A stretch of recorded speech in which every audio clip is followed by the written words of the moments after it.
जंगल में बर्फ का घर। एक बार की बात है, हिमालय की चोटी में स्थित एक घने जंगल में एक बहुत ही अजीब और आकर्षक जगह थी। इस जंगल में हर साल भारी बर्फबारी होती थी और यह जंगल सफेद चादर से ढका रहता था।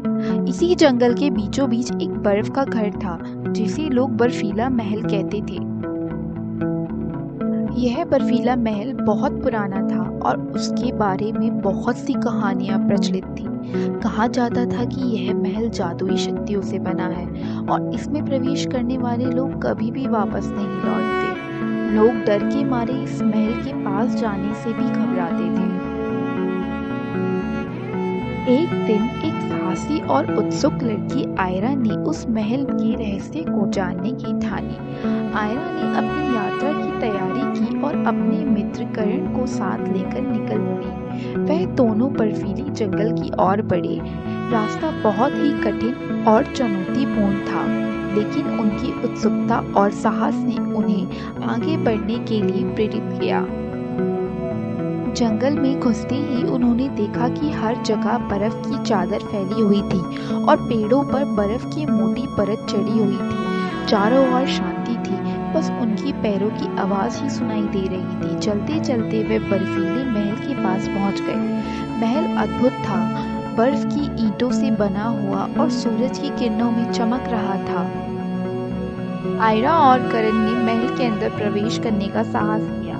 अंदर का दृश्य और भी चकित करने वाला था। महल में बर्फ के फर्नीचर, बर्फ की मूर्तियां और बर्फ के झूमर थे। महल के अंदर ठंडी हवा बह रही थी। उन्होंने महल के भिन्न कमरों की खोज की और अचानक एक कमरे में उन्हें पुरानी किताब मिली। किताब के पन्नों को पलटते हुए उन्हें महल की सच्चाई का पता चला। किताब में लिखा था कि यह महल एक पुराने जादूगर ने बनाया था, जो बर्फ की शक्तियों को नियंत्रित करता था। जादूगर ने महल को अपनी शक्तियों को सुरक्षित रखने के लिए बनाया था और एक दिन वो अचानक गायब हो गया। मीरा और करण ने समझ लिया था कि महल में कोई खतरनाक जादू नहीं है, बल्कि यह तो एक अद्भुत विरासत है। उन्होंने महल की कुछ तस्वीरें ली और महल के इतिहास को सुरक्षित करने के लिए निर्णय लिया। वह महल से बाहर निकले और सुरक्षित अपने गांव की वापस लौट आए।